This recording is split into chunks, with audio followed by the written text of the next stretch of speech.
Hello, my name is Joshua Gilliland. I'm one of the founding attorneys of the Legal Geeks, and we are true believers here. So joining me to discuss The Mandalorian Chapter 15, The Believer, is Nari Ely, Thomas Harper, and Gabby Martin. How's everyone doing after this episode? I loved it so much. So, we'll go through it in more chronological order, but just high-level impressions. I have been blown away by this show pretty consistently. This episode was a high point for me. It hit so many of the notes, the emotional, the comedic, really well thought out sequences in terms of even just the action. Everything was top-notch in this episode. They are Star Wars. This is everything that I love about Star Wars. And I think we haven't really gotten this level of kind of analysis of Star Wars PTSD in anything. And I think that was, as someone who knows people who suffer from PTSD, military PTSD, I truly appreciated that and just the notes and subtleties that they took with that. And also I was screaming at the end. We got, I will take somebody calling, they did call Grogu his child or his kid. But that ending scene, that ending speech, man, it was beautiful. It was beautiful. It was like, he's finally a dad. He goes full dad by the end, and it's like, yep. You're a dad when you're sending an Imperial warlord a holographic message threatening his life. That's when you know you've made it. He's really turned a corner. Yeah. I love this episode. I saw some complaints that we got a couple episodes in a row where you had these major story movements and these significant developments, and here really, story wise, they get Gideon's location. That's all that really happens. But I think this was one of the best character driving episodes of any that we've had. I think it's going to be, in hindsight, as we get into next week's episode and then to season 3, going to be even more significant as we go back and watch this again. Some of the stuff that they've highlighted. I refuse to believe that they wasted any of those moments, any of those lines. And so particularly the bits about, some of Din's cultural beliefs and these values that he is or isn't sacrificing, that sort of like Batman-esque, morality weight that he's struggling with. I think those are going to be thrown into real sharp relief, particularly next episode. But I loved it. I did as well. I do want to highlight this. This will go to my point from last week. They don't break Mayfield out. They use procedures, and so it's very thinly veiled procedures. Yeah, we know paperwork was done. If they actually showed her like typing up something and like checking boxes, like if that might not rally people if they actually saw the under the hood. But we know admin was involved. There's enough for that droid. Yeah. Yeah, it just admin was done, bureaucracy was satisfied, and they didn't break him out in order to get his help, which gives me some ideas for what we'll see in chapter 16. But more on that as we get to beliefs.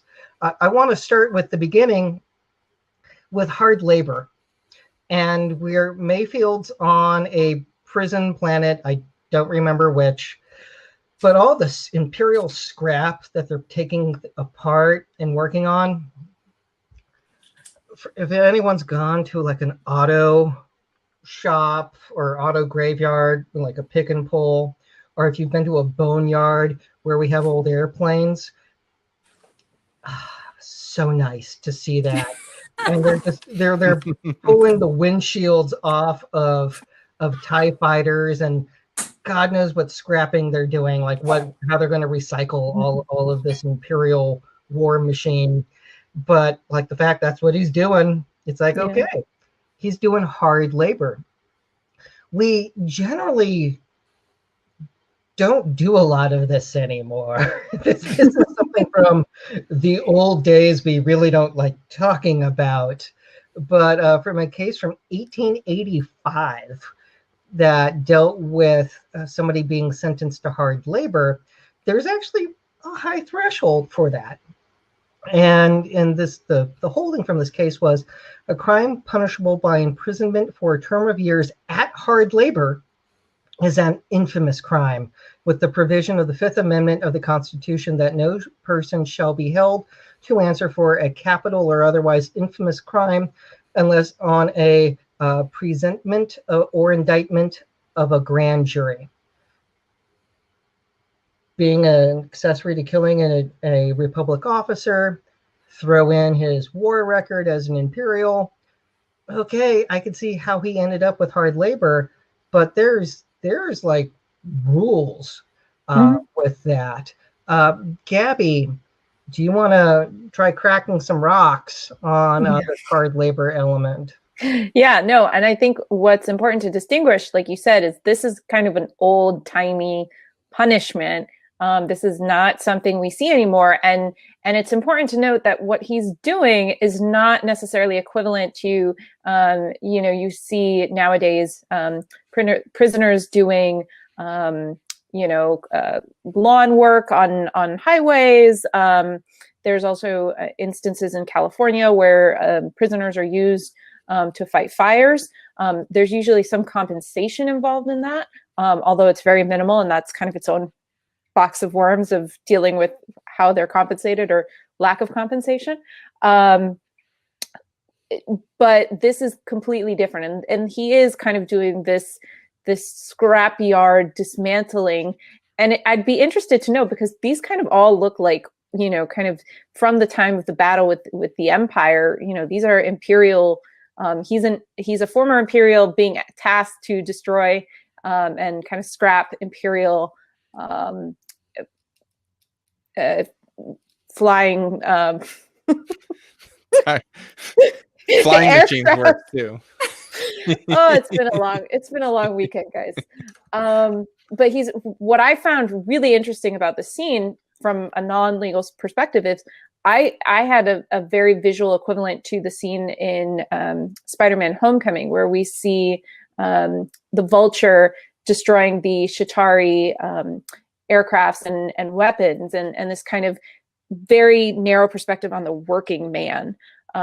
So, I mean, he's a prisoner, but he's also kind of doing this very menial task that you necessarily don't see a lot of in Star Wars universe. So, but yes, this is completely different from a community service type compensated labor that we see more nowadays. Again, this is an old form of punishment that we don't see anymore. This is one of I think the few times where we've seen any sort of like confinement or punishment type things in the Star Wars universe. Certainly from the good guy perspective, we've seen what the Empire does to its prisoners in Rogue One and elsewhere. But it's an interesting peek at how the New Republic is dealing with its prisoners, and there's like a sweet irony to seeing Mayfeld have to destroy the ships that sort of fought by his side or provided him air cover when he was a trooper. Interestingly, and I know this, it depends on how exactly he was convicted. I would assume a civilian type court convicted him and not some sort of military tribunal, despite his status as a former Imperial. But the military still has hard labor. There are caps on it. You can't do, it's not like, your image might be folks out there with pickaxes breaking rocks into smaller rocks. That's not it, right? You can't have cruel and unusual punishment. The Constitution still exists, even in the context of military punishments and whatnot. But interestingly, in that system, the discretion about how to implement it is left up to the commander that's in charge of implementing the punishment. And specifically, they don't have to do things that are moving something toward a goal. They don't have to do productive things. And the whole point of hard labor is to focus on the punishment aspect. You can do things that are meant to induce fatigue and just be really exhausting. That's not outlawed or anything like that. And so, if Mayfeld was forced to sit there and fill sandbags and then dump them out and then fill them again endlessly, as long as he's getting his 3 square meals a day and an adequate amount of rest, that's okay. The military caps hard labor. That you can only adjudge so much of it. It's not like you can give a 20-year sentence with unlimited hard labor.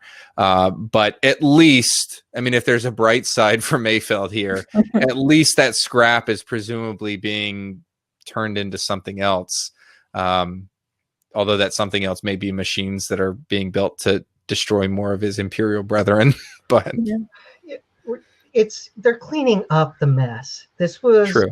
Like the way that German civilians were pressed into cleaning up concentration camps. It's not as extreme because it's breaking apart a war machine, but it's up there with it's different, and it's a labor camp. We are historically used to that these things have existed. It's just rare. There are provisions for hard labor. Louisiana had code sections in the research that I saw.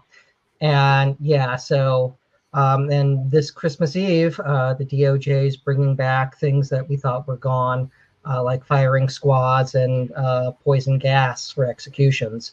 So, so things that we don't expect actually do exist in the law sometimes. So it's like, what do you mean that happens still?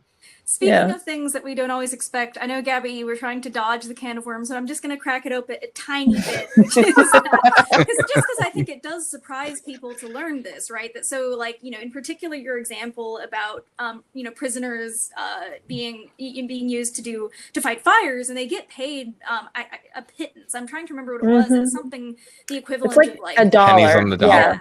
Yeah. For a job that, is very difficult, is very hazardous. And if you were a private citizen, you would be paid a lot and get a pension and all this other stuff. And we do, generally speaking, have a prohibition against, number one, working for less than minimum wage, number two, working for no wages, right? But however, that's generally found in the 13th Amendment, or at least sourced to it. However, the 13th Amendment has a specific carve out for people who are serving prison sentences. Now, I want to highlight for any listeners who are, understandably distressed by that fact, that the 13th Amendment, by having this carve out for prison labor, being able to do that in an uncompensated fashion doesn't mean that we cannot still prohibit that. It's a floor, right? It's not a ceiling. So you could still get rid of or essentially prohibit unpaid prison labor through, states changing their own laws and their own perhaps constitutions where necessary. And then the federal government could just pass laws. It doesn't, you don't need, I think, a constitutional amendment to say that the federal government is not going to do this in federal prisons. That's up to them. So that's something that it's a floor, not a ceiling. There's a lot that can be done in that middle space. Yeah. And I think there's actually a very good episode. I believe it's either of Patriot Act or of John Oliver's show that kind of goes into the kind of injustices in our prison compensation system, which I would definitely advise you, if you are interested, that to go watch. And there's people that are advocating for that type of thing right now to make those laws and change those laws. And as a kind of legal politico myself, if you are interested in that, go advocate for it. And go open those cans of worms in your state legislators and federal legislators. Pay Mayfeld a fair wage for his work on the TIE fighters. Well, and I just want to highlight, I have been catching up on Clone Wars, and I just recently watched an episode which highlighted a Republic, at least, prison, which I think was like a maximum security prison, and everyone basically had like one room, and everyone was in isolation. It was basically like a panopticon. So I think this is maybe still a slight improvement. Like Bill Burr's character, isn't happy with what he's doing, but he also doesn't seem particularly distressed. He's mostly annoyed. Can't you see I'm busy here? Exactly. Yeah. I think, Thomas, to your point, what this episode does kind of flawlessly is really turning those preconceived notions we have about the Empire and the Imperials and also the New Republic kind of on its head. It inverts them, because they make a point to show all the Republic symbols on this droid that is ordering Bill Burr's character around.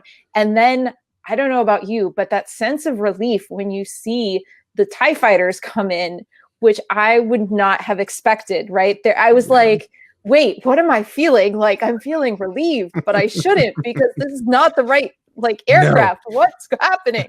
Why? Like, I'm happy to see stormtroopers. Like, what is going on? I think that was actually a line, right? Didn't Bill Burr's character turn to Mando and say, "Bet you never thought you'd be happy to see a stormtrooper"? So, couple things about that. Those were I would bet, guys from the 501st, and they were having the time of their lives. So their happy applauding was real. So, like, they are rip-roaring happy. To the California prisoners fighting fires, I believe this year we changed the law that they can actually get jobs as firefighters now when they get out, because excellent. There was a prohibition on that, and people went, wait, what? So we train them to do this dangerous job, and then they can't get hired for it. A lot of the prisoners who signed up for that program were not aware of the fact that they were not training themselves for a job that they might be able to have once they finished their time. I think that was fixed, because I thought I saw a headline that had been fixed, because people here went like, that's not okay. The other point to make is that in the bad old days, there was convict leasing. And that was done after the Civil War with vagrancy laws and to arrest African Americans and then lease them out for by prisons for work. We're not seeing anything that depraved with the work that the Republic is doing. So again, a prison's a prison. It's not supposed to be happy joyland, but deconstructing weapons and aircraft by people who use those weapons and aircraft, that doesn't seem like a bad punishment for what they have done. So that's just, granted, they were definitely non-humans in that camp the second time I watched it. So for what that is worth. That said, there's rules with hard labor, and we don't have tons of those things. But in that, we do have Cara Dune pushes paperwork in order to get Mayfield to be placed in her custody for them to go find out where Moff Gideon is. This raises all kinds of weird things. So let's just raise the first issue of that prison transfer in order to go get Gideon, because that raises this, is this now a Republic operation? Is what she's using Mayfield for a legitimate purpose for getting a prisoner out? So, but when you say like, well, and even Mayfield seemed on board with it as soon as he was told they took his kid, and he went, the little green guy. His level of resistance to being there dropped exponentially. They getting shot at and risking his life. He still had problems with that, but you don't hear him complaining about being there up until the truck could explode. So there is one time when he says, "You should have left. Take me back. Take me back. Should have left me." So let's. Gabby, I think you had some notes on this. What's your analysis? So what Cara Dune is doing is probably completely illegal, because normally what you see transfers for is you'll see a state prisoner transferred from state custody to federal custody or vice versa. What more infrequently you see is a state transferring a prisoner being transferred from one state to another. This is usually only done, say, if a prisoner is collected in one state and then he has a warrant in another state, or as has happened frequently with the coronavirus, is prisoners are transferred due to lack of availability of beds. So, state X has more beds available probably more distanced, and so they'll transfer prisoners over there just for a matter of housekeeping purposes.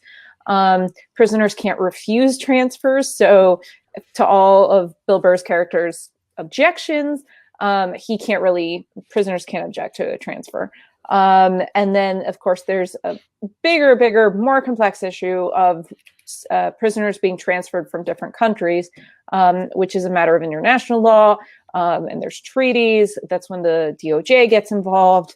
But transferring a prisoner to some secret assignment for your own kind of needs or those of your cohorts, you can't do. Like, that's basically kind of conscripting him to go on this secret mission, which, you know, apart from something like the CIA or something that we really have no idea what they do, or probably illegal activities that happen inside of jails and what have you, you're not supposed to do that. So, and the lack of authority, I saw this mentioned in a review, was that here, Cara Dune is newly minted Justice or Marshal of the New Republic, and suddenly she has this authority to hop outside of her jurisdiction on Navarro and like pull this prisoner who you would think would be a rather high-level prisoner considering his list of crimes, which include killing a New Republic officer. And she's just like, yep, she can just kind of whisk him away and, you know, whatever, without really questions asked. And she's allowed to bend the rules, which I find it was all very sketchy. She literally just got that badge. Yeah. I like Josh's theory where just prior to the events of this episode, Cara Dune spent about a week going through all the appropriate paperwork and asking all the appropriate officials for permission. Yeah. That's what happened from last Friday to this Friday. That's why that scene was in the last Friday's episode. I filled out a lot of paperwork to get you out of here. And like each day, Mando checking in, how you doing? Leave me alone. Leave me alone. I've got to do this in triplicate. Get out of here. Yeah, They have the Mithril doing it. yeah. That's right. That's right. There is so much paperwork here. On that note, I think one thing that would help with a mission like this is if you actually clued in the New Republic, saying like, okay, so we can find a Moff who's a high-level target, who's active, and they have forces. Here's an opportunity for us to get him as the New Republic. And the reason that we have this is because this guy's kid was kidnapped. And everyone goes, okay, like that's my theory on how you could move that much bureaucracy that quickly for that kind of target. And I think yeah. Go ahead. Sorry, Josh. And I think the end hints at that, because you don't send a message saying I'm coming for you, eliminating the element of surprise unless you have some heavy guns backing you up. So that's my theory. Or a spear made out of Beskar. Well, you still got to get on board. So, and it's a couple X-Wings doing sorties on that ship would help exponentially with breaching the hull. But that's just me. But let's dig a little deeper with this. I think there has to be some connective state action, because in order to get Mayfield out is state action, and to do that for a private purpose, there's no such convict leasing in this universe, because that's morally abhorrent. And in order for the New Republic to be on board with giving up a prisoner, I would think they would have to connect it to state action. At least that would be the least messy way to do that. And this is a real, I mean, I don't think we're going to see a whole lot of it, but this is a real flaw in the New Republic system, right? They're out there deputizing folks like Cara Dune based on the judgment, in this case, of an X-Wing pilot. And you have some of these facilities like the chop fields that Mayfeld is imprisoned in that have sort of high value prisoners or high level prisoners in terms of the crimes that they've committed. And you've got these simpleton droids that have the ability to clearly, beat you up, but they can be tricked or they don't look a whole lot into what is actually going on here. And I look no further than Mayfeld's trying to talk to him, and he's like doing this countdown before he's going to beat him up with the stun stick. There's not a whole lot of complexity here, and that's out of necessity. The New Republic doesn't have the means and manpower to staff every single prison planet like this. But it allows things conveniently like this to happen. It actually allow for more humane treatment of prisoners, because the droids aren't going to develop grudges. You're not going to get the type of issues that you have with prison guards deciding to rough up somebody. Unless it's IG-88. I was going to say, and unless you don't wipe their memory periodically.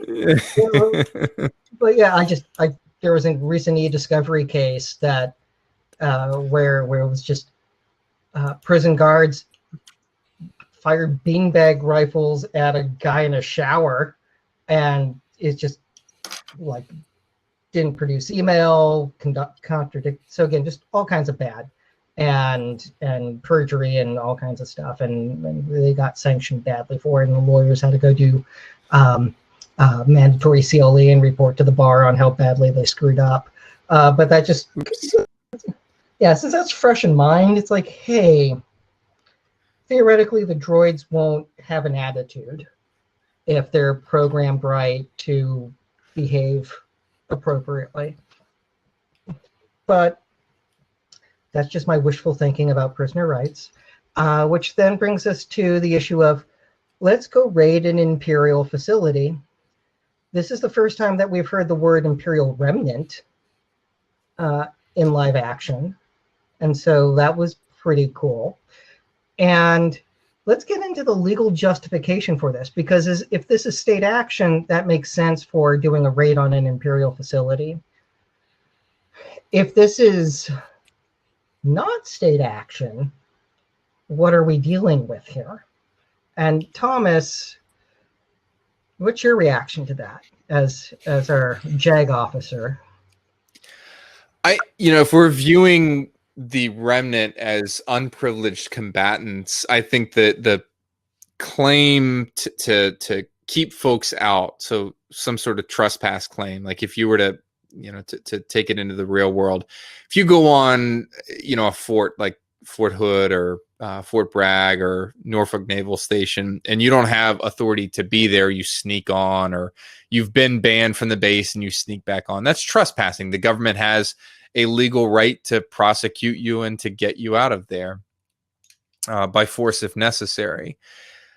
I don't think that legal right exists anymore for the Imperial military, the remnant at this point. I don't think they have any legal right to have this base. I mean, even though this base is sort of a logistics base, if you want to consider it looks like they're mining rhydonium and shipping it off world.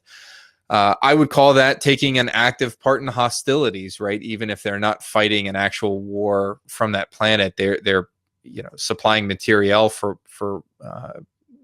fighting. And so they don't have any right to have those operations, to have that base. So from a general legal perspective, like as far as the New Republic's considered, anybody can go inside that base. The Empire has no claim to be upset about people breaching that facility. The reality is that they're going to defend it with their lives, and it's obviously an important cog in their machine. But the sort of legal risk for Mando and Mayfeld going in there, I think, has been mitigated by the Empire's fall. If anything, it's like a terrorist training camp. Right. It's a mining camp. It's like, you're the bad guys. You want to use the rhydonium for acts of terrorism to destabilize the New Republic. That's purely terrorism. And you don't get a right to do that. Yeah, and look at like ISIS or the Taliban. Like ISIS is maybe a better example because they swept into territory. Like take Mosul, the city that took quite a while to retake. They went in there and they didn't just occupy or like set up their own camps and bases. They occupied government buildings. They had a functioning government running There were tax collectors. There was law enforcement going on. But the mere fact that they occupied, say, the Mosul courthouse, if that's something that that they had in the city limits there, doesn't mean that they somehow have the legal authority to enforce their own set of laws there. So Josh, I think you're right. I think it falls into like is this a good idea to infiltrate a remnant base with a bunch of troopers who are still armed and outnumber you? Probably not. Probably a worse idea doing it while wearing Imperial armor that's not going to offer you much protection, but it's not an illegal one. Which brings us to what they're doing on Norak. They're trucking. And these trucks are full of an explosive material. Nari, generally we would freak out if semi-trucks were driving around with something that could cause them to blow up if they go too fast. Yes. With this? So rhydonium, I think, pretty neatly falls into an actual legal topic that we have in the real world, which is ultra-hazardous materials, torts relating to that, specifically torts relating to the transport of ultra-hazardous materials. So there are a few ways to look at it. The first is, no matter what jurisdiction you're in, ordinary negligence would apply. So if, Bill Burr fell asleep at the wheel and the rhydonium blew up and took out some of that village, ordinary negligence would apply. However, there's actually heightened standards that different jurisdictions apply. In some jurisdictions, violating any kind of safety code or regulation is considered per se negligence. So for example, the Department of Transportation lays out certain pretty strict guidelines for the transport of ultra-hazardous materials. Different states may have some of their own safety regulations. And if, someone is transporting rhydonium and doesn't follow a particular safety regulation, let's say in this case they drove too fast, then that would be per se negligence. They would have to then, I believe, rebut the presumption of negligence in some way. And then finally, in a number of jurisdictions, and in the restatement of torts, I think it's a majority of jurisdictions in the United States, not quite all, you also have strict liability for ultra-hazardous activities. Transport of an ultra-hazardous material typically falls within that. So instead, you are just presumed to be negligent if you are involved in the transport of ultra-hazardous materials and something goes wrong. There's actually some pretty funny cases that I saw while I was reading up on this, including there's been at least one case in which someone was held liable under the first theory of presumed negligence that I mentioned, even when there was no ultra-hazardous material on board, because it was believed that there was, and so it led to a 21-hour highway shutdown. God. Because there was an accident, right? And they believed that the truck had ultra-hazardous material, and so they thought they had to be really careful cleaning it. It turns out it didn't, but they still were liable for a slew of damages.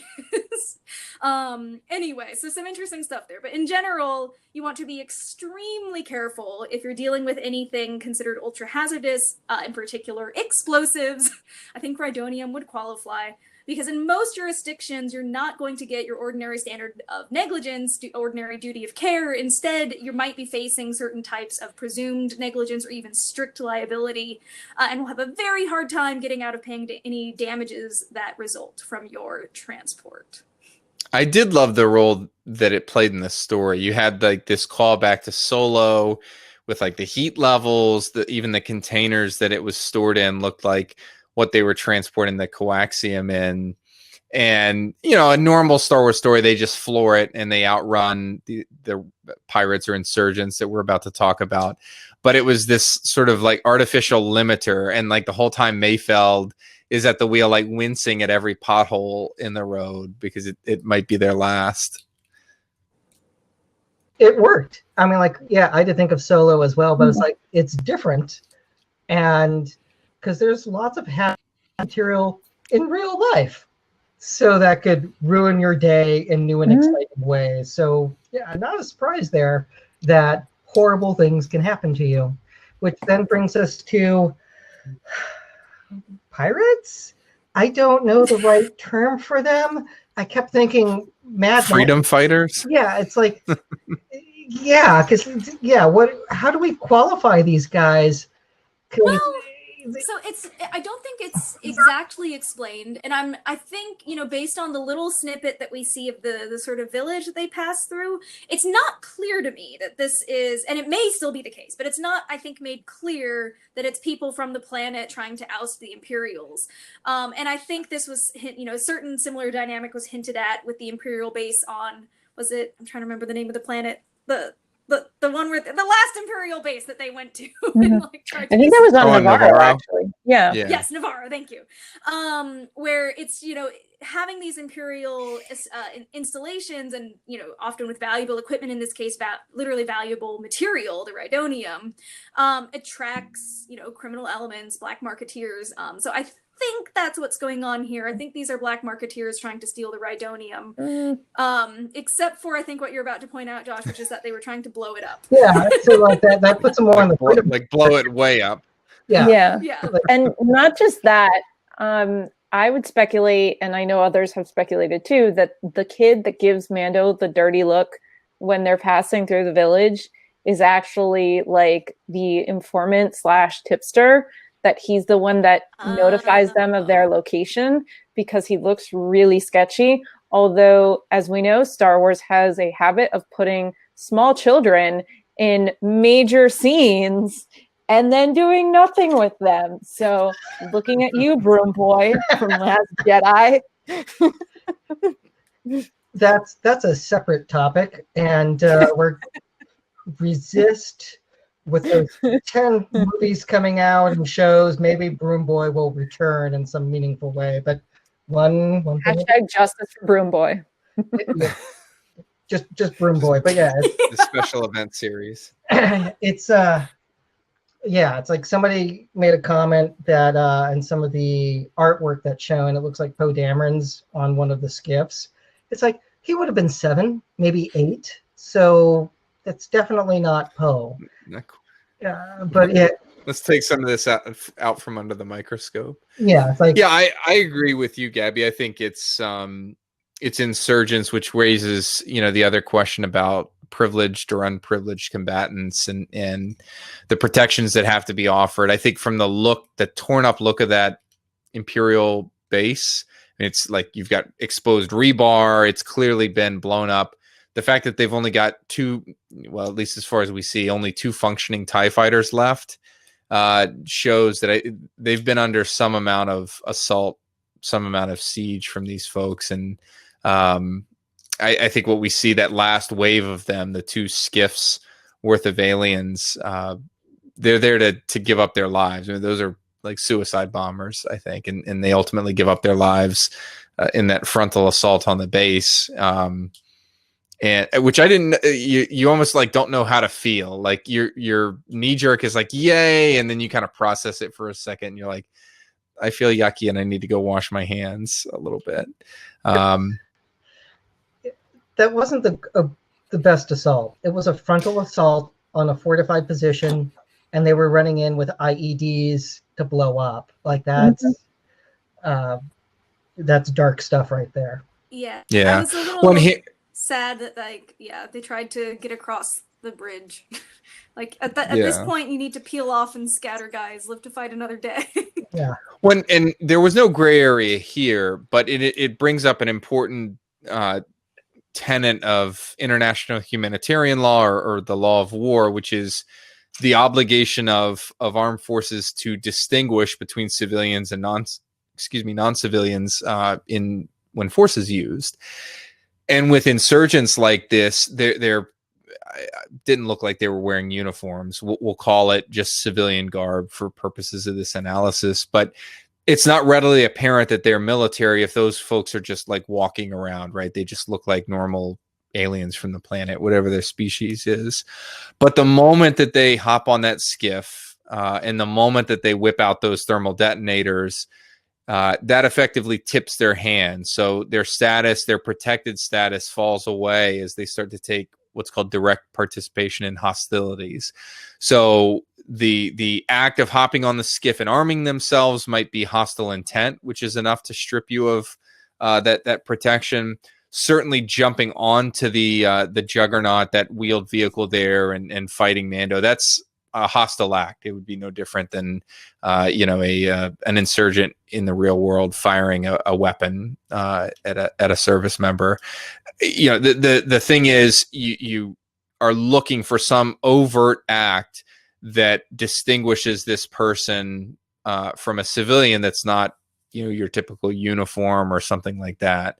And so you have, like, thank goodness for Star Wars, you have once again a very clear-cut example of several hostile acts happening in rapid sequence. And so not just Din and Mayfeld have perfect ability to fight back and use force, but arguably the stormtroopers and shore troopers at that base also have that same authority as they're being assaulted.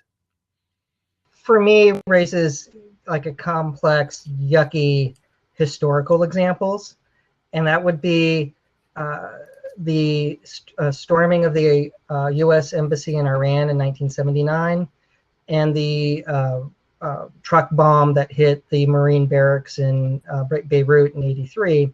Except in this case, the guards fire, like they shoot the aggressors, which did not happen in the historical examples. And it's weird. It's a complex feeling. And, congrats to Rick Fukuyama for writing it that way and making people feel gross about this. And one thing I want to highlight is this discussion about law of war. I think it's always important to remember that the law of war presumes that both sides think that their cause is just. So the idea that, the locals here who are attacking the Juggernaut don't have a combatant's privilege and, now don't have privileges or aren't protected as civilians because they're taking hostile acts doesn't mean that what they're doing is morally wrong, right? It doesn't mean that their cause isn't just. What we have the law of war set up the way that it is with these sort of neutral principles because it's supposed to, war is always an ugly business. Both sides usually think they're fighting a just cause. And so the idea is that you create these principles to try to reduce that ugliness that is inherent in it. In this case, protecting civilians, people who are not actively participating in the hostilities. So just to highlight, that's you always have to shift gears from when you're talking about other types of law. I will say the thing that made me super happy about this scene was seeing all the shore troopers that we just they get used again. They're used again, and just as the Death Troopers, were used in this was the second time that we've seen them in live action. The fact that we see shore troopers again, it's like those costumes didn't go to waste. They're not just sitting there. And again, I'm not sure from the credits how many of those guys were 501st versus the extras that they cast to wear shore trooper armor from Rogue One. But it was neat to see. It was very neat to see. I also think it was interesting because of the way that the way that these stormtroopers are introduced and with the cheering that's happening when they come in. I had a lot of empathy for these stormtroopers. I don't know if you guys also felt this jolt of empathy when there's the stormtrooper guy who's just holding his tray in the mess when Bill Burr or Mayfield doesn't know what to do. Is just standing there shocked right before he dies. It was pizza day. I was just looking forward to pizza day. Yeah. This is really complex. This episode really humanized, and there's been a couple episodes that have done this. This one was I think by far the most poignant. That have really humanized the people, at least just the rank and file who are just working in these Imperial bases and things. That a lot of them are just people, just going about their day. And I think. Go ahead. No, you. No, I think Nari, to your point too, it really highlights kind of the ugliness of war that we really haven't seen in Star Wars. I mean, you see, it's always Empire bad, Republic good, Imperial bad, Resistance good, or First Order bad, or what have you. And I really don't think we've seen to this level, right? Because I think that's what leads to the uncomfortable feeling. You're yes, the TIE fighters, yes, these they're rescuing them, and yes, these stormtroopers are very human and they're just applauding, and the guy that just wants to eat his lunch and not have to deal with anything. But then at the same time you're oh, I really shouldn't, kind of be antagonistic towards these pirates because they're trying to get the Imperials off their land. Like, that's what they're fighting for. And that's technically like the resistance mentality is like death to the Empire, right? And so it's this kind of, you're feeling both sides of it at the same time. And it's just so brilliantly done. And I think this episode really gets into the uncomfortableness of war, the ugliness of war, and as we see from Mayfeld's character, the after effects of war, of how the traumatic effects that war can have. Even though he's kind of sworn off the Empire and sworn off being an Imperial, it still has an effect. Like, he cared about those people. He cared about, and he even says, like, my men that died, like, he cares about them. And so I think it's really, just really poignant. So where I was going was this might be the first time in all of Star Wars live action that we've seen stormtroopers looking normal. Like they just had a win and they're happy. And you see them emoting because they're not doing stormtroopery things of shooting civilians and other things that you would think of with someone who has the name Stormtrooper. It's not happy guy. It's not free hug day. It's we're here to kill people. And they look like they're happy, like they just won a sports event. And they're being very normal, high-fiving, and you can tell from the body language that they're talking and saying things, which is new for us. So I thought that really captured what I've seen of people in the military interacting, not having served, but having friends who have. It's like this, that's what it reminded me of. Thomas, since you're the only one of us who's been in the military, did it look familiar to you? Not me personally. We had a Pizza Hut on my base, so that's different. But no, I think it's very reminiscent. This is like a forward operating base or a combat outpost that you might see in the real world somewhere that, in spite of having, good weapons and high tech equipment and whatnot, you're out there. And certainly these guys don't have any other support that's coming. It's just them. And, I think to these folks, at least the line stormtroopers and shore troopers that are there, I would wager that most of them, you hear some of them yelling "Long live the Empire" and stuff if you have the subtitles on, but most of them are there for each other at this point. I think the cause of the Empire, I don't know if that's ranking number one in their motivations at this point. They're there to survive and help their buddies survive. So I think that's very reminiscent of things that we see repeatedly in the real world and sort of that camaraderie that develops, especially in places like that. If I could also just geek gush a tiny bit about this part of the episode before we move forward. Okay. So I just absolutely loved the bureaucratic nonsense of the first two juggernauts in front of them just got blown to hell, and the operator on the line telling them, "We're redirecting you. Continue on course. Proceed with caution." Are you kidding me? And it's just kind of, I think it explains away a lot of the incompetence that we seem to see in Empire decision making across various media. Don't worry, you'll have better luck. Yeah. And the other part that I loved was just the setup, throughout this action sequence and going towards the end, and just that they're trying to go in inconspicuously. They're trying to go in under the radar. And then as soon as all this happens, I immediately thought, oh my God, they're going to be big damn heroes. And in fact, they were. It was hard to fly under the radar after that. Yeah. It did not go. The plan never survives the first engagement. And that is very true in this episode, that they did not go according to plan. One other thing I want to just give kudos to the writers. The part where, Mayfield doesn't know any really special codes or anything in particular that he's helping out with. It's not that he knows the password to get in or whatnot. But just the part where he knows how to act, right? Because he was, in fact, a member of the Imperial military. He knows the officer's mess. He knows what you're like. What was it? The TK number, things like that. turned out to be absolutely invaluable. And I do think that's something that is glossed over sometimes when writers are writing spy novels and things like that. But just knowing those kinds of ways that people behave is critical if you're trying to pull something off like this. Yeah, Den is sitting there like clueless, a complete fish out of water. Yeah.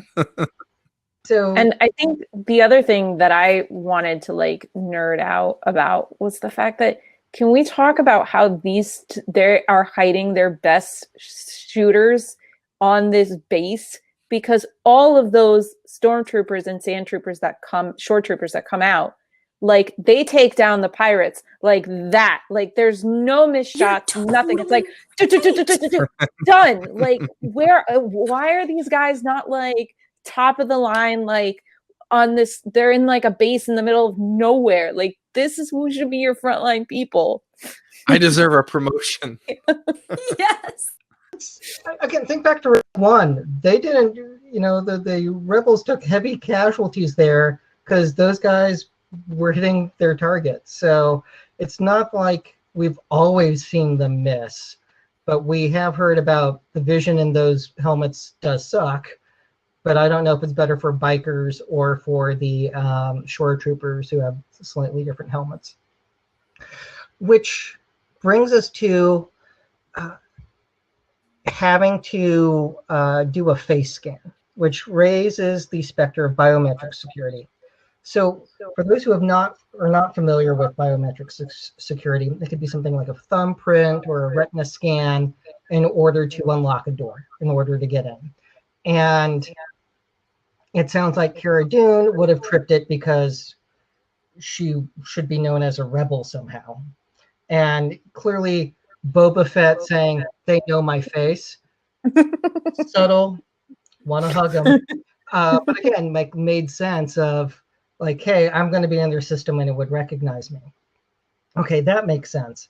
But normally biometric security is it should recognize you to let you in, not go, hey, this is a stranger I'm opening up. So that it seemed weird to have that, not as effective. And it was just to get Mando to take a helmet off. And so I functionally had problem with that from a storytelling perspective, but it does raise the issue of conflicting canonical beliefs of I have to go save the kid and also never show your face. And what happens when a canonical belief conflicts with another one? What do you do?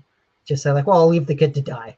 So it's like you can't have inflexible views on that. But I think he was more likely to actually take the helmet off because he spent time with Bo-Katan and Boba Fett, who take their helmets off all the time. So I think that probably softened the view enough for him to go, the creed's more than this. But I also really enjoyed the conversation in the Juggernaut that happened between Mayfield and Jin. Just like the back and forth about that. And, obviously Jin isn't agreeing with any of it at the time. He's not saying a lot. But it was just, I think, very well written dialogue. I personally find myself least impressed with dialogue in most movies and TV. I think it's one of the hardest things to write well. This one was really well done. Yeah, and Rick Fukuyama wrote it and directed it, and give that man more. Like he's good at this. Give him more. Even if he is a Dodgers fan, I still love him. So, but that's secondary. So with the biometric security, we get into the issue of forced removal of religious head covering. And Gabby, I believe you put together those notes. Yep. I figured it was only fitting since I did the last time we talked about religious head coverings. That was in the previous episode, which I would, or not the previous episode, in the season finale of season 1, which I would argue is when Mando started kind of unpacking all his layers and kind of started him on the journey to where we see him now in this penultimate episode, removing his helmet again. So that case was for medical reasons and how kind of religious views and requirements affected medical treatment. Here we're seeing forced removal. He's forced to remove his helmet, right? Because he tries to do it with the helmet on and he's rejected. And so the only way the system is going to scan his face is if he removes the helmet. So there's actually, when I was doing some digging into this, there's actually a recent settlement out of New York in which the New York Police Department can no longer force individuals to remove religious head coverings, which includes hijabs, yarmulkes, and other types of religious head coverings for mugshots. This was a case involving several Muslim women who were forced to remove their hijabs for their mugshots, and they argued that it went against their religious beliefs, and that if they could wear a hijab for their driver's license photo, they should be able to do the same for their mugshot. And they prevailed. And so doing some digging, there's not, apart from the settlement, there's not kind of clear law on being forced or not forced to remove religious head coverings. Where you see some kind of scientific data and analysis is whether facial scans can actually, how much facial imaging they need to scan and recognize your face. So if your ears are covered, you can see more of your face. And there's different religious head coverings that will cover just the ears, that'll cover just the forehead. And so as you start to get lower and lower on the forehead, the face, you have less for a computer to kind of recognize. So I think that's the case here with Mando, right? Theoretically, maybe all this computer could scan, or his eyes, which would be debatable considering we hear earlier in the episode that it's hard to see out of the helmet. So there's really nothing that the computer can penetrate to scan his face. So he really is required to remove it, to have the computer read his face. But in cases where that happens, the individual should be allowed to put the helmet back on immediately. And for more storytelling purposes, he doesn't. And it would be odd because obviously the Imperial officer doesn't realize he's a Mandalorian. So a stormtrooper who just has a helmet, that's part of his employee uniform. He doesn't have to wear his helmet. It would be like putting your hat back on to go, at McDonald's or whatever. So it's not a religious head covering. The Imperial officer doesn't recognize it as religious head covering. But he could have immediately put it back on if he wished after the computer identified his face. And the Army, for what it's worth, I think has grappled with the issue of religious head coverings and whether or not those are compatible with our wear and appearance of uniform standards, right? The Army, like any branch of the military, has certain appearance standards. You have to have your hair cut a certain way to standard. You have to, wear certain things a certain way. I mean, it's just part of the deal, right? And, very famously or maybe infamously within the last 10 years, there was a Sikh officer who, as part of their religion, they wear a head covering, a turban. And, this is not, this guy's a captain. He's a Ranger School graduate. Like, this is a high flying officer, right? This is not, just some schlub off the street. And the Army was trying to force him to not wear his turban. They said that doesn't comport with our uniform standards. And I see a parallel here in terms of the Empire either forcing or not, forcing you to wear a helmet in certain circumstances or not wear it in others. And ultimately, the Army fought it, but ended up caving. And now Sikh officers do have the ability, or Sikh soldiers, I should say. It's not limited to officers. They can wear that head covering. It's you see it, fairly often across the force, even though there aren't that many Sikhs in uniform. But that's been recognized. So, I think this one comes down to in the military context. If it's an operational security protocol, then they say, they might say, well, that's fine. You keep your helmet on if that's your belief, but you're not going to have access to this system, or you can't hold this security clearance. So you can be on, guard duty or something like that. But in order to access this particular system, you're going to have to take the helmet off. And I find it interesting also. I also did some. I asked James extensively about this over the weekend.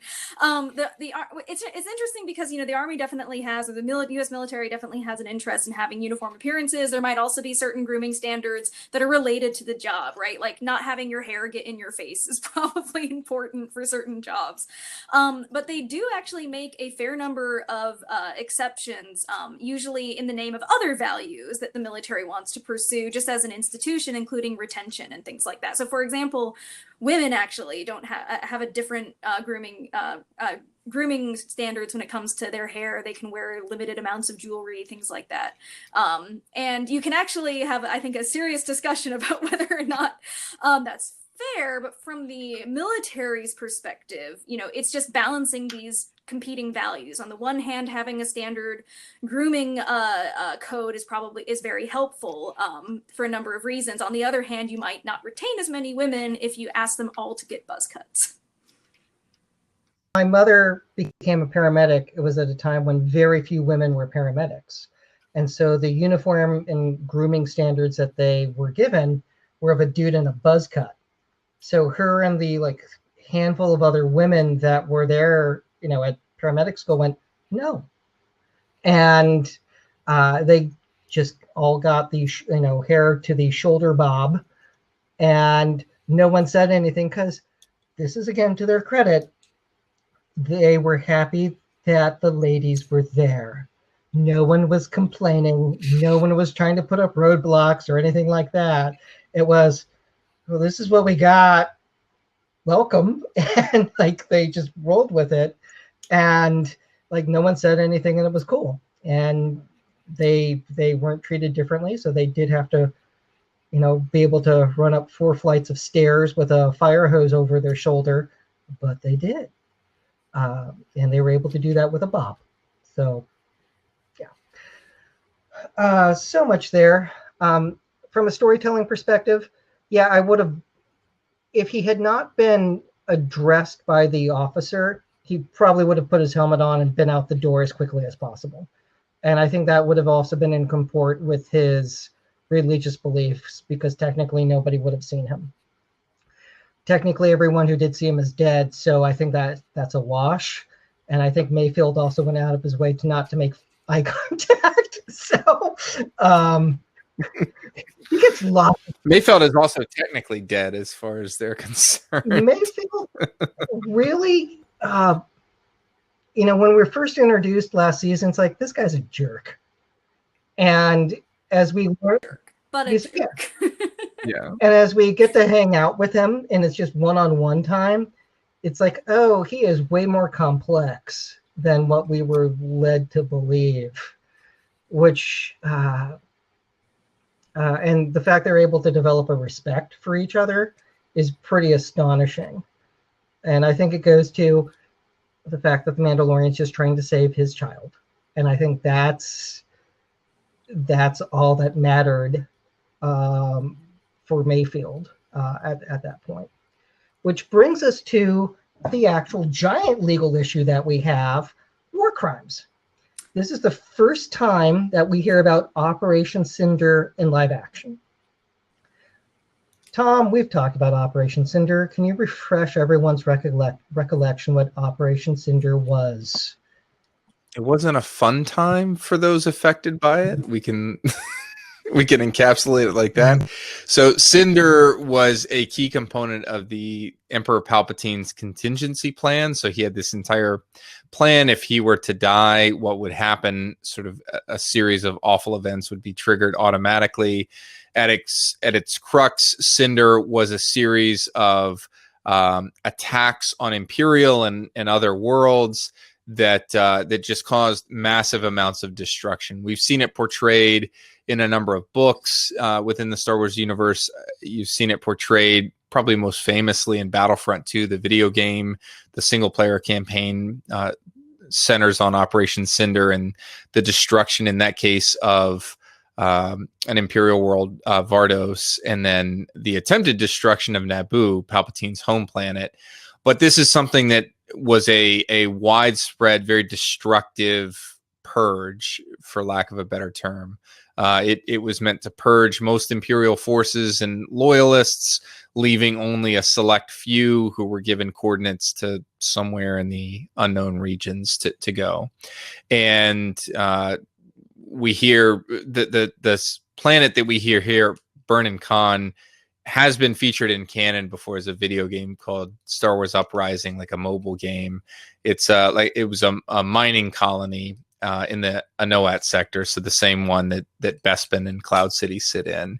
And there was a god awful imperial dictator out there by the name of Adelhard, and so this was one of the major planets there that was destroyed, and apparently Mayfeld was part of that. They don't tell what the civilian loss was, but the entire city's destroyed, and the Imperial forces lost were somewhere between 5,000 to 10,000, which is Civil War battle type death. Shiloh was 5,000. So again, big number for a day, and that was probably over in minutes when whatever large scale device was used to blow up a city. That exchange is brilliant, with the guy who survived on the ground talking to the officer who gave the orders. It's like, yeah, it was a hard day. You can't help but just go like, we're still around. For hard choices. Yeah. I mean, my reaction would be like, you're a dick. Like that's the reaction. Like, this wasn't Grant at Cold Harbor ordering a frontal assault because that was the only thing that could be ordered. And the second time, and again, that was 7,000 soldiers died in minutes. Mm-hmm. And when he ordered the second frontal assault, his officers refused to give the order. We're not dealing with a situation like that. We're dealing with, we're going to kill everybody because that's what Operation Cinder was. And it's the intentional targeting of civilians, which we know to be a war crime. Shooting the colonel, I don't remember his rank, but I didn't feel bad about that. Technically, there should have been a trial. He should have been brought in. Well, Tom, correct me if I'm wrong, but if we're treating these as, if we're treating this as in a state of war, right? And Mayfield is now, either attacking an occupying force or actually a member of the New Republic, because he's technically working for Cara Dune right now. I mean, the officer is a military target, even if he's sitting in the officer's mess. I don't think that... Am I wrong, Tom? Does that make a big difference? No, I think he's probably an unprivileged combatant, but his the whole reason you need to be cautious in general when targeting when trying to figure out somebody's status is because oftentimes it's unclear. He's sitting there in an Imperial base wearing an Imperial remnant uniform, actively engaged in hostilities. I think he's tipped his hand there. Yeah, I think there's an interesting discussion about whether there was any wrongdoing by Mayfield and Jyn for wearing the uniforms of the opposing force in order to do this, and what kind of law of war implications that might have. But when it comes to whether or not it was okay to kill the officer or all the other troopers that were there, and then also as we get to the conclusion, blowing up the refinery. I mean, that's a military refinery. It's pretty clearly a military target. There may have been some version of civilians in the base, but the target is pretty clearly military. Yeah. I would have a very hard time if I were asked to prosecute this in a war crimes tribunal. This is where law enforcement and military conflict go back and forth, and it's just weird because in law enforcement, we're used to undercover officers, which arguably that's what Din and Mayfield were in this. They were undercover in order to get information and then get out.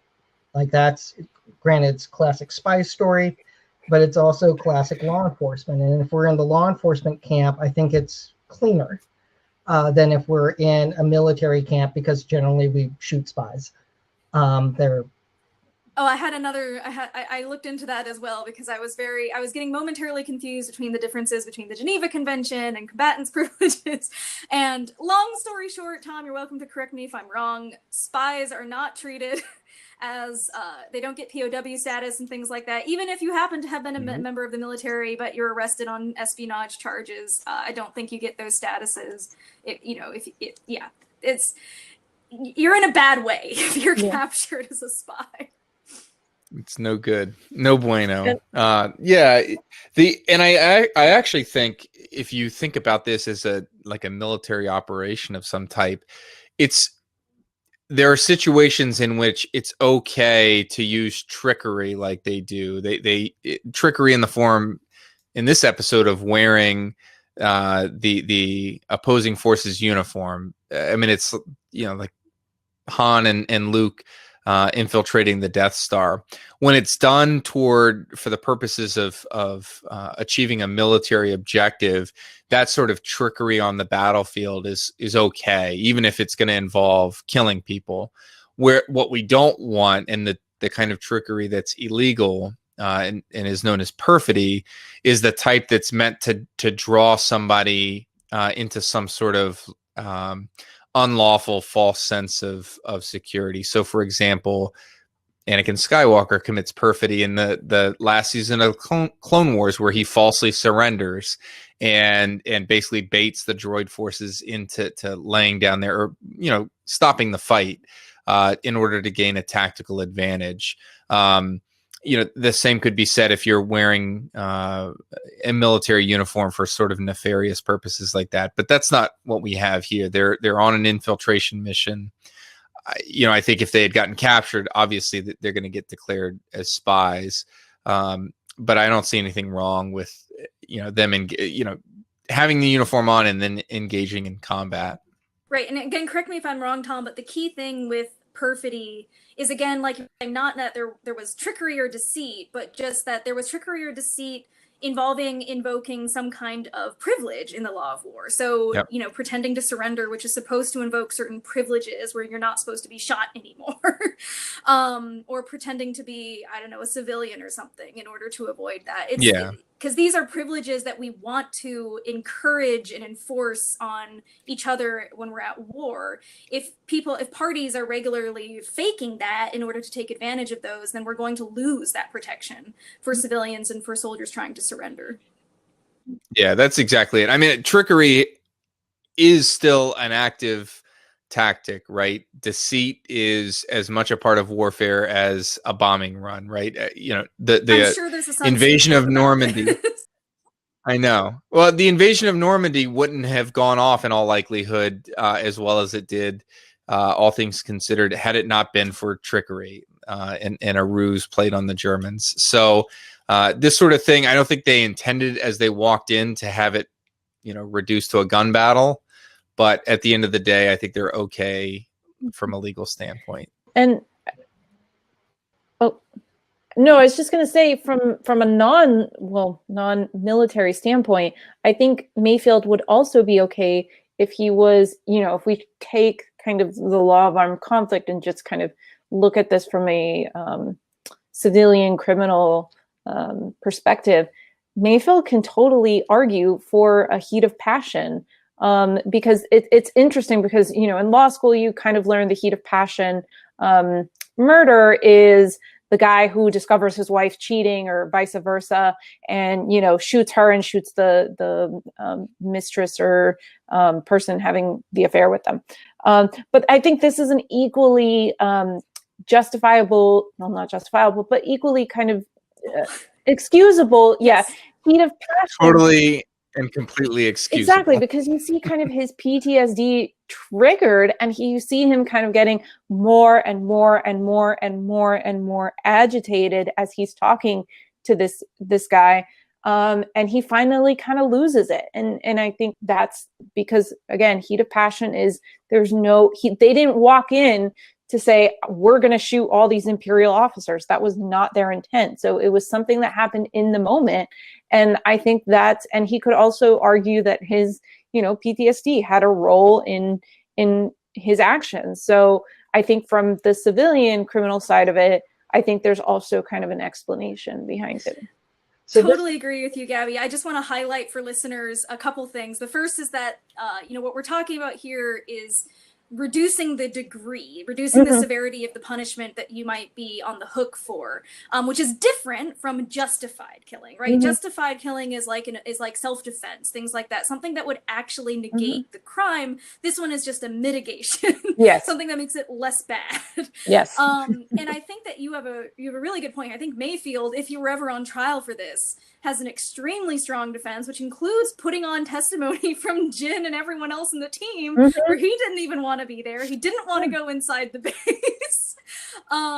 He had no intention. I was happy chopping up that TIE Yeah. fighter. He had no intention, even up until the last moment, of going into the officer's mess, right? So there's basically no opportunity for him to form a plan. And so, like, when we talk about premeditation, normally you think about, scheming for days and coming up with your nefarious plot. It can actually be premeditated in relatively short periods of time. It's at least been held that way. But in this case, I think he has a pretty solid argument for there was no premeditation. And I think, most people would agree that, hot-blooded murder, while still wrong, is less bad, less morally despicable than cold-blooded murder, where you've had lots of time to think about what you're doing and the consequences of your act. Josh, you have something to add? Yeah, I don't know how hot-blooded it is, because I do think PTSD is an argument for it, because he went through something highly traumatic and seeing all those people die. Like, he's clearly bothered by that. And when the officer says something so offensive, he's like, "Oh, screw you." He shoots him. Yeah. With the shore trooper there with his lunch, that's premeditated at that point, because the dude's standing there like, what just happened? What do I do? Do I put down my tray? What's happening here? What do I do? They're just trying to enjoy pizza. Yeah. Well, it gets very messy if we start looking at, did he murder everyone else there? If this isn't a law of war scenario. They shoot their way out, and I'm okay with it. So but I do think that with the specific officer, it seems pretty hot-blooded. And I don't know if Bill Burr watches this show, but I just want to compliment his I think there's a high likelihood. I thought this was a stellar performance, right? With Bill Burr reacting with not dialogue explaining how mad he is, but you can see this anger simmering and how he's like, it looks at some points like he might physically be biting his tongue. And I think it does boil over. It gets messy when we're talking about the other troopers there, but that's why I think it's safer to think about it in a law of war circumstance. But you can clearly see that moment when he snaps, right? That it's just like, it's like you said, it's so non-verbal, and that's kind of what you see with a heat of passion. Is just you're going and going, and you build up, and it's that person of how would the reasonable person be so affected by what is happening that they would react similarly, right? If you act like so egregiously, like you're not going to be able to kind of mitigate with heat of passion. But again, that's why they teach you the kind of standard example of spouse finds, other spouse cheating in bed, and kills both of them in the bed. Like, that's why, because you're so kind of blinded by emotion in the moment, like, because you didn't walk in there intending to kill anybody. Maybe that's one of the reasons why he didn't want to go in the officer's mess in the first place. He knew not only would he be recognized, and that might endanger the mission to some degree, but he knew if he sat down and had any interaction with that officer, he'd blow him away just to do the galaxy a favor. But the fact that he seems cool, calm, and collected, he hands Mando the helmet and says, "I never saw your face." And so he might have hit that breaking point, but he still has his act together. There was some analysis of the Menendez brothers case, which flashes back to the mid-90s, and our friend Judge Carol Nahara was the DA who prosecuted them way back in the day. But as somebody noted, it was manslaughter until they reloaded. And the fact again, I have mixed feelings on this, because it makes sense when you have heat of the moment, like you see Mingala and your reaction is to deck him or to shoot him. That completely makes sense. Then if you shoot everybody else in the room, what's the situation then? Mm-hmm. And like that's just called an escape plan. At this point, I mean, like that had to be the escape plan, because it's like, well, we did plan to shoot a bunch of these guys anyway, so we're now back to shooting our way out of this. Yeah, it's just sticky and complicated legally, because it's not a clear, straightforward, is it state action? Is it independent action? These are still bad guys, so part of us are okay with, the space Nazis getting shot. Like, we're okay with it. But the stormtrooper who just wanted Pizza Friday. I know, the guy who died on Taco Tuesday is hey, they still had chocolate milk left. My lucky day. and takes a blaster bolt. It's like, I love this milk. No. Bang! It's just, it is so hard. I just love their sound that they're like keeping with the sound effects that they have for the troopers when the troopers get injured this season or killed, like when the one falls off into the dam and just like it's just it reminds me of the moment over the Sarlacc pit in Return of the Jedi, and they keep like making those odd sounds, and I want to kind of be in the room for them recording all those weird like crazy sounds that the stormtroopers are making. Fully. That was really good. Okay, we're gonna do it for the 20th time. Yeah. Just this time, put some this time with feeling. Like, which I want to also highlight. This was kind of a Clone Wars 2.0 plan for control over the galaxy. That the Empire is on the outs. They've been defeated. Jakku's happened. So they're planning terrorist attacks in order to break the will of people so that they are welcome back, because everyone just wants order. And that's what happened after the Clone Wars. They aren't engineering a full-blown separatist movement to achieve the objective, but it's clearly the Palpatine's playbook that they're following. I don't know if they recognize that, because again, it's not like Uncle Palpy told everyone the plan. Hey, guess what? This is how we got here. And everyone went like, wow, we what? So, I mean, the Rhydonium itself is a fuel, so this is probably a real key strategic base. If they have to, whatever Starfleet they still have, that's not confined to the core systems, has to have gas, right? Yeah. That's why Resistance, that TV show centered so heavily on fuel consumption. So it's exporting a really critical piece of material for them to keep up the fight. Also one that could be used to blow up lots of stuff. And if they Gabby explaining why they have their best troopers there. Yeah. This is true. This is true. Yep. Yeah. Yeah, like they're okay with the base where they're developing secret plans, but where we have the fuel stock, guard that baby. Like we need to be able to fly.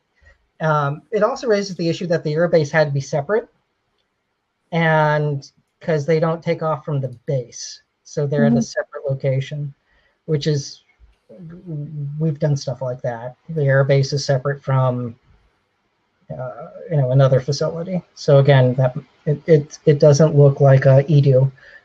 It looks different. So yeah, this was an amazing episode. I think Mando has marshaled forces. So I would betcha the season finale has Bo-Katan and her Mandos, because they want the Darksaber. And Mando knew that Bo-Katan wanted to know where Moff Gideon was. And our Quittance cruiser is not exactly a consolation prize for Bo-Katan. If she could get that and the Darksaber, that's a good day. the New Republic pilots, I'm pretty sure we'll see them again because again, a couple X-wings would be very handy if they're going to go take them on, because Slave One is not enough for that mission. Speaking of Slave One, Tom, I have a geek question for you.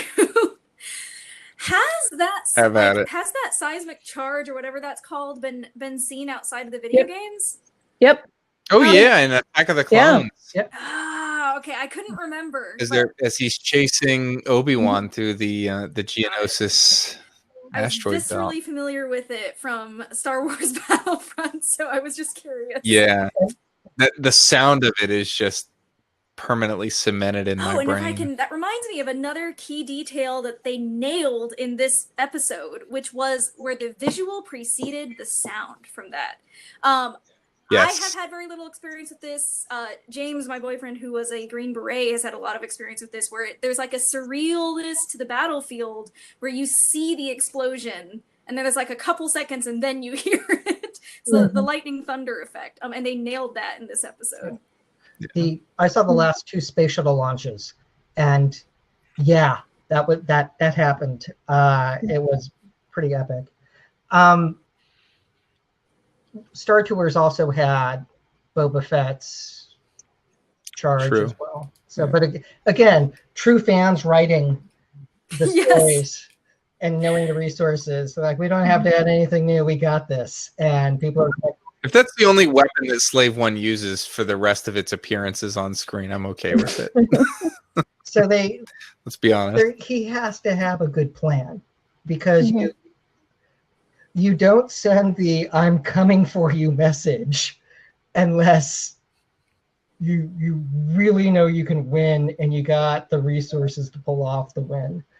Or I would say, I don't know, I would tend to disagree with that. I mean, in an ideal world, yes, but given how kind of, I wouldn't say foolhardy he is, but how like we see it with his bold, but also that we see it like how, and we were talking about this before we started recording, how he is with his armor, right? That he just kind of charges forward. He really doesn't care about like the hits he takes, which kind of comes back to bite him when he's in the stormtrooper armor. But he just kind of rushes forward in comparison to like Bo-Katan's fighting style, where they're much more strategic. He just rushes forward to get the objective, which that's kind of seemingly how he's operating. He's like, they took my kid, I'm getting my kid back, come hell or high water. And to quote Scandal, I am the hell and I am the high water. So like I swear to God that he would totally like bust on Moff Gideon's ship, just like him, his Beskar staff, and like, let's go. I mean, and it's exactly what Ahsoka was getting at a couple episodes ago, right? Attachment is dangerous, and I've seen what it does to the best of us. And I think this next episode and probably into season 3, we're going to see exactly the sort of ramifications that has, and exactly what Mayfeld is talking about as they ride in that juggernaut. So I actually disagree, because this is just me thinking that the Jedi were completely wrong on the attachment thing. Okay. The reason that the 90-pound mom can lift the car off her kid who's trapped is because of attachment. The fact that people were willing to go storm Normandy Beach in order to make the world a safer place was because they had people who they loved back home and that they were willing to die for. So the entire view that attachment's bad is BS. And that has to be met head on, that you guys ended up with Anakin, due to horribly bad writing, having all these horrible things happen to him with like, no, we got to leave your mom a slave. No, you don't. That's dumb writing. The idea that we have to take this extreme vow of celibacy from all life and not to have any connection is what causes problems. Knowing who you love and who you fight for is what holds society together. if I could just counter. Yeah, but I briefly- think it's. Oh, sorry. Yeah. Oh, go ahead. If I could just counter briefly, I agree with you up to the point, Josh, where I do very much buy on or buy into the idea that the Jedi were very wrong in terms of saying that attachment is always bad, that love itself is bad. I also think though that it can lead to bad things. There are lots of things that we consider to be virtuous, or that we consider to be good things, good emotions or positive emotions, love. There's also certain religious piety, things like that, that may in many circumstances be a virtue, but can cause people to do very, very bad things. And so I think that, on the other hand, the Sith are also wrong. This is why I think I'm sure I've talked all of your ears off about this, but this is what I think should be meant by balance in the Force. The Sith are wrong, that what you feel is always good and that you should just always follow that and that's your strength. But the Jedi are also wrong, that what you feel is always bad and you have to tamp it down as hard as you can at all times. And so I agree with you up to a point, Josh. I do think that, and I think in this instance, Jin is being driven to do something very good by attachment. But it can lead people to make mistakes and it can lead people to do very bad things. Yeah, well, Yeah, and I think what Ahsoka is getting at there, because she, by this point in her life, she's no adherent to the Jedi philosophy, and I think she sees it for what it is, including its problems. We saw that in the most recent season of the Clone Wars. But I think what she's really getting at here is there's a certain blindness that can come with attachment. Yoda says, fear of attachment can lead to fear. Fear leads to anger. And it's that fear of loss and that anger that stems from that fear of loss. And I think that's what's driving Din right now, because he's done things to sacrifice his own. He sacrificed his own bounty hunting career for this. He's no longer, he may be a member of the guild, but he's not doing his profession anymore. He's off on this sort of cultural quest that's now evolved into a familial one. He's put his own safety in danger by entering, doing things that he would not normally do, taking on missions that he would not normally do. And this episode, very significantly, he's doing things culturally I go back to last season and the interaction between him, the armorer, and Paz Vizsla.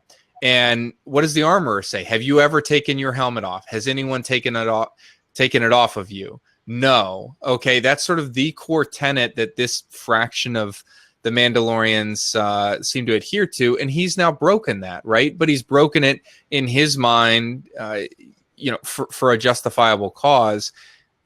It's very reminiscent of Anakin, doing certain things for what in his mind was a justifiable cause in Padme's life, and I think that's the path that Ahsoka is sort of warning him about. Not because she sees anything in Din that she's worried about, but because she sees what Grogu can do and that attachment that she senses in him. She knows that I think is I know she senses all of those being digested, and it's a huge problem. Yeah, that's where I come from on it. That it's not that it's a bad thing, but it's so blinded him that he's going to want. And I don't think he's safe, right? I don't think they're going to kill off him as a character. That would sort of derail the show. But I think it's going to put him in a really precarious situation, personally, religiously, and safety wise. Here's the thing about religion: you can realize the tenets are wrong, and that was the entire thrust of Martin Luther saying, "Hey, what we've been doing is wrong," and why he pounded the 95 Theses onto the church door in Germany in 1517. And Din might be at that type of realization that this is nuts. All these others are doing it, and you guys raised me this way and didn't tell me that there was anything else. So, thanks. Am I the zealot? Yeah, it's like I could have had a haircut. Like I didn't have to do this myself. Oh, another detail that was great. He really did look scruffy. I felt hot and sweaty all the time, and yeah. So, and the fact that Din is willing to go to all these lengths to save the child, that also hints or shows that he loves the child enough to let him go to go be raised by Jedi. So, like, he knows that as well. But that's not going to happen if he's left with the space Nazis who want to drain his blood? So, like, you got to be. It goes to the adoption story that you have to be willing to go like, yeah, I'm not the right guy to be the parent here, so I'm gonna have to let the kid go. So we'll see if something like that happens, and we'll see if we actually get a Jedi by the end of next episode or in the middle of it, or because the Calvary has to show up, and we'll see who the Calvary is. I think the Calvary. Sorry. Oh no, I was just. There's going to be a dagger that collectively goes into all our hearts that is having to wait 10 more months to see this, whatever the cliffhanger is going to be, play out. There's still another couple weeks of 2020. I think it's going to happen. No. Oh, I was just going to say, I think the Calvary may actually be Bo-Katan and her handful of Mandalorians, but they just hijacked a cruiser, didn't they? So they do have a ship that they can bring to bear on this. And I think you're right, Josh. She's going to be interested in this, if for nothing else than the Darksaber and Moff Gideon. yeah. I'm going to put forth this theory just to have it recorded and on the record. Because last season, we kind of knew Moff Gideon was coming. There was speculation about Giancarlo Esposito being part of the cast. So that really wasn't surprising to see him show up in the season finale as Moff Gideon. I think the big kind of reveal moment was the Darksaber, right? When he claws his way out of the ship and he has the Darksaber. I think we're going to get a similar moment because next week is the season finale. I think we are going to get, everybody, they're going to rescue the child. Bo-Katan's probably going to show up. Whether Ahsoka shows up or they just kind of brought her in to put her in her own series remains to be seen. But things are going to get in dire straits. And that's when whoever heard the call of the Seeing Stone is going to show up. My money is on Ezra showing up, and that's like the Darksaber moment of the season 2 finale. So I'm just putting that on the record so that next week, if I'm right, I can say I told you so.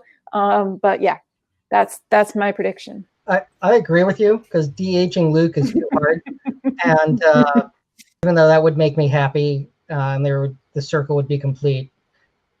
But I'm very cool with Ezra because that makes a lot of sense. And we'll also figure out why don't we cross the line, because there were all the announcements. Normally an investor call with Disney is not this cool.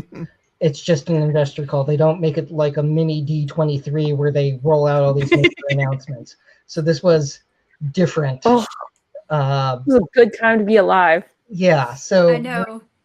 Happy Hanukkah / early Christmas, everybody. Yeah. They listed 10 series and movies that are coming out. Of just Star Wars, people. Just Star Wars. We're gonna need a bigger Yeah. podcast. I believe you here. guys mentioned one of the movies is going to be Taika Waititi. Yes. Yes. Yeah. And Yeah. his- Patty Jenkins is getting a film too. I've loved everything Taika Waititi has ever touched. This is going to be so good. and I loved his tweet that he put out because the Star Wars handle put out their tweet that he had one, and his tweet was, and I quote, "What? Ugh. As a longtime fan of Star Wars, I'm so angry about what I'm about to do to ruin it." And, Oh. and I love him. Yeah. And they've kept the lid on what he has. So like we don't know what he's doing. So we get to look forward to that one. The Patty Jenkins announcement for Rogue Squadron was incredible. And that was Also very looking forward to. I think she just made that herself. That was not official. Yeah. She just recorded that, which is amazing. Which the quality on that is A+. Like I was like, amazing. I just want to point out we had a comment that said Jar Jar the movie, maybe one of those 10. yeah, Taika could pull that off though, and it would be everyone's it, New Hope. Empire, that would be, number 2 and number 3 in everybody's books. Redemption for Jar Jar. He's got the Yeah, talent. Bring People it. walk out just Yep. stunned and confused with, that was really good. Yeah, I don't know how I feel about anything I anymore. want Jar Jar Yeah, stuff no. now? That Yeah, should be Rick, the director who. Fumi. Yes, that should be his project. Given how good he is with uncomfortable feelings, people would walk out being You got like, it. "What? Why am I supporting? What? Why? Why?" I don't know. Jar Jar Rabbit has a ring to it. So again, I could totally, I like it. totally pull. Yeah, but again, who's doing the Acolyte? Is that a series or is that a movie? Like they. I think it's Okay. series because they have a showrunner. Okay, for then it. yeah, that would be a series. A Droid Story. That sounds like a movie. And that should give us civil rights issues because of how droids are treated. So again, super excited. It's like they're writing it for us. The Rainbow. Rangers of the New Republic. Yeah, does that mean Filoni's now an actor? I mean, like, what's? Guess what? If they won't give me a show, I'll give myself a show. Do we see them? In the Also, is that gonna be like a spin-off of the 2 X-Wing pilots we've been seeing? Very well could be. kind of punching John in space? Yeah, I'm okay with. I would watch that. Yeah. Yeah, I'm in. it's like Baba Black Sheepy tweak. Yeah, okay. Flying Tigers, I'm on board. Let's go. More spaceships? Yes, please. The anime one looks like should be fun. So again, they have a lot coming out.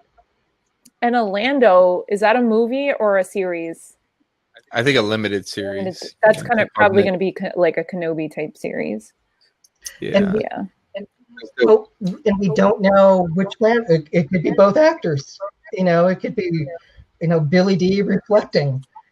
Yeah, I did see that the person they brought on as the showrunner for the Lando series is the person who did Dear White People for Netflix, which is a great show. And I think if that's the kind of tonality, even if it's a reflection of like Billy D. Williams now and then, if they don't have Donald Glover as Lando, I don't want it. Like that, his portrayal in Solo, a Star Wars film, is perfection. My 110% with you on that, Gabby. My feeling is we'll see both of them, and like that's just because they're both national treasures, and it'd be wrong to not have a little of each. So, and if it's just Billy D being whimsical for 2 minutes, and it's Donald Glover for. Look, I'd watch all of that. It could be just them sitting like in a blank white void, just in character, talking about whatever. They could be talking about, the like best lawn fertilizer, and I'd be like, you know what? I've got 30 minutes. And oh, go ahead, Josh. It's like I feel better after seeing that. Yeah. And I learned something from Lando. Yeah. And I don't know if you guys heard the news that makes my prequel generation heart very happy, is that Hayden Christensen is returning as Anakin Skywalker / Darth Vader for the Kenobi series. So, yes. Which raises the issue: what are they doing? And so, and speculating so dangerous, because I would not want Kenobi to face Vader. I don't want that, because that devalues a New Hope. And my single, I completely agree with you in this single. I've generally loved every bit of new canon stuff that's come out. The piece that I really despise is probably the appropriate word. In the first the Star Wars Marvel Comics series, so the named just Star Wars series. Within the first 3 episodes, Luke faces off against Vader. This is pre-Empire Strikes Back. And it's one of those moments that's exactly what you're talking about, Josh. It just cheapens the duel in Empire Strikes Back. Like, what are we doing here? So I genuinely hope it's not them trying to find a way to shoehorn Vader into this, but I have faith. I don't think they're going to go that route. I think there's a lot to build out, because we initially speculated, well, what do you do with Kenobi sitting on a desert planet for, how it's 20 years or whatever until he finds Luke? Like, there's not a lot to unpack there. But I think, it'd be interesting to see how, you get the Vader, kind of, obviously he's going to, what I want to see is maybe if he senses his kids, like that would be interesting. And he senses kind of somebody out there in the Force, but he doesn't really know who they are, which would tie into the fact that we have gotten speculation that we're going to get a young Luke and a young Leia, which if that sees the return of Bail Organa, I am totally on board with that. Because that would make sense, right? That's putting together kind of the pieces of where everybody is to lead into Rogue One and then lead into A New Hope. Could have Vader featured in a sort of cat and mouse game where Bail Organa and Obi-Wan, in their respective places are trying to continue to conceal the existence of Luke and Leia, despite perhaps Vader starting to sense things. I totally agree with you on that, Gabby.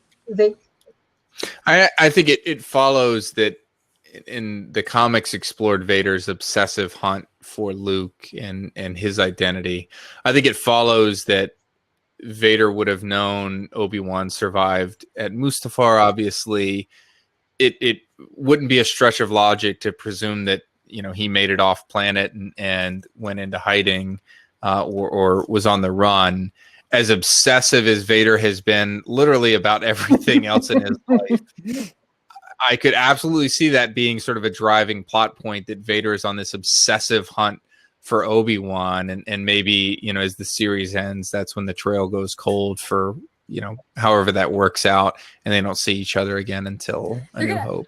It's just that Kathleen Kennedy gave that line, like, this is the ultimate rematch, which, at least begs you to wonder whether there's going to be a face-to-face. I hope not. I mean, the other thing that they could do is Vader hunting down Jedi, and one of those Jedi seeks out Kenobi, and so like they never directly face off, but we see Vader on his killing spree.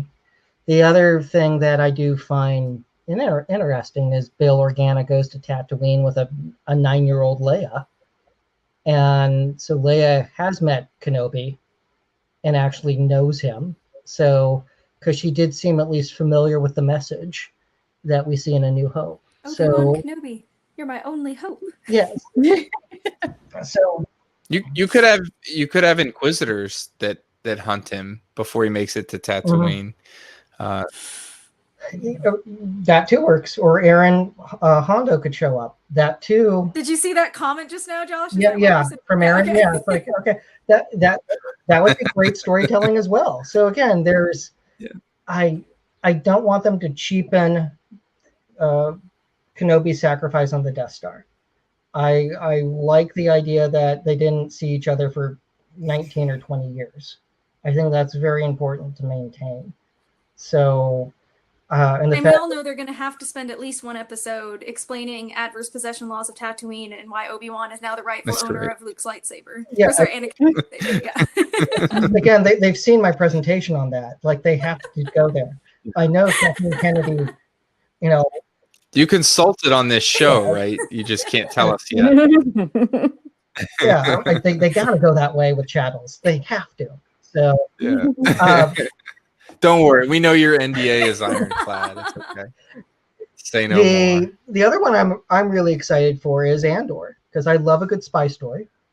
Yeah. And the actor is just so in love with doing Star Wars, and he's so good. He's so good. Him and Oscar Isaac are my two favorite actors within the new canon. Just seeing him express such joy and how happy he was, but he knew it was just one shot. And in that interview with and then magic happened. It's like, yes. And Yeah. you know, a spy story during the Imperial Age, they got so much they can do. And whether it's like a World War, Tony Gilroy knows how to do it it. just, you know, again, they could go the Bond method, they could go a Cold War story, they could go World War II spy type story. There's all, you know, what if they do a spin on The Man Who Never Was? Like there's all these things that they could spin and have some fun with, and just the production video that we saw of set construction and costumes, it's like, hell yeah. Like they're just totally into this, and it's going to be glorious, and I can't wait. Yeah. So then there's the other animation, which we with Bad Batch, that looks phenomenal. This is So going to there's make staying in for an extra couple months It's- all the more bearable. Yeah, the fact that we get so much that we can blog and podcast about. And that doesn't even touch the MCU. No. stuff. Yeah. Yeah. That We've not scratched the surface. no, and if we let's just say there's lots coming and it's exciting, so that's all we need to do for right there, because that's a separate. We're going to be around for a decade. Yeah, it's like it's like thank you God. Like this is I am one happy lawyer, because there's so much that we can talk about, and we know that each of these is going to be its own pinata of legal issues, like cutting open a tauntaun and all of the guts coming out. That's us. To keep us all warm. Oh no. Just surrounding us with love, and Love and life. Stinky love. it's gonna be beautiful. I love you all. So yeah, it's gonna be a wonderful time to be alive with Disney Plus. It's a good time to be a geek. Yeah, it's Mhm. dreams do come true. I look forward when we can all go do Galaxy's Edge together. So Yeah. And if my 12-year-old self knew that this would be 2020, We need to all go to Galaxy's Edge. We need to film it. Yes. And then we need to release that as premium content on Patreon. you know, there's precedent. Josh and I have recorded an episode of the Legal Geeks by the Matterhorn at Disneyland, so that will happen again. We don't have to be by the Matterhorn. I fully expect this to be like by the Falcon, but it we will stay happen. an extra day at Celebration 2022. We go hit it. We hit it hard, and we fly the Falcon. We go through Rise of the Resistance, and we get blue milk, and it'll be fantastic. So yes, I am rock and roll, my friends. So with that, everyone, yeah, we're happy lawyers. We're very happy geeks. I want to thank everyone who's listened. It's always nice to have people live interacting with us, so thank you. And we will have more content next week, and I'm sure that will be a rip-roaring deep discussion, and we'll see how close we were with our projections. But as Yoda said, the future's always clouded. So with everyone, Luke, Aaron, thank you for being here. And, Yeah, thank you very much. And Gabby, Nari, and Tom, thank you. And until then, everyone, this is the way.